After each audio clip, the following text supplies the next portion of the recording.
ஏராளமான முஸ்லிம் கைதிகள் இன்றளவும் கூட விசாரணை கைதிகளாக அல்லது சில நேரங்களில் நிரபராதிகளாக இருந்தும் தகுந்த சாட்சியங்களோடு நிரூபிக்க முடியாத சூழலில் சிறை தண்டனை அனுபவித்து வரக்கூடிய கைதிகளை தயகூர்ந்து மனிதநேய அடிப்படையில் அவர்களை விடுவிக்க வேண்டும். மீண்டும் மீண்டும் இந்த லாக்அப் மரணங்கள் குறித்த ஒரு மீள் ஆய்வு, ஒரு மறுபரிசீலனை இது நடைபெறுகிற போது கண்டிப்பாய் எந்த காலத்திலேயும் விசாரணை கைதிகளாக இருப்பவர்கள் தகாத முறையில் நடத்தப்படுவதும், அடிக்கப்படுவதும், நிர்வாணப்படுத்துவதும், அதுவும் கையிலே கிடைத்த ஆயுதங்களை எல்லாம் கொண்டு தாக்குவதும், அவருடைய பல்வேறு உறுப்புகளில் இரத்தம் கசிகிற அளவுக்கு அடித்து துவைத்திருக்கிறார்கள் என்பதெல்லாம் மிகப்பெரிய பாதக செயலாக பார்க்கப்படும் என்பது மட்டுமல்ல, சிறை தண்டனைகள் குறித்த பார்வையை சமூகத்தில் மடைமாற்றம் செய்துவிடும்.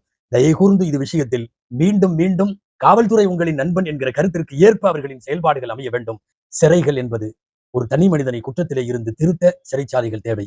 அவனிடமிருந்தும் அந்த குற்றத்திலே இருந்தும் சமூகத்தை பாதுகாக்க சிறைச்சாலை தேவை. இதுதானே தவிர மனிதாபிமானமற்ற அத்துமீறல்களுக்கு சிறைக்கோ, சிறை காவலர்களுக்கோ, அந்த சிறை நிர்வாகங்களுக்கோ அனுமதி இல்லை என்பதை உலக மக்கள் புரிய வேண்டும்.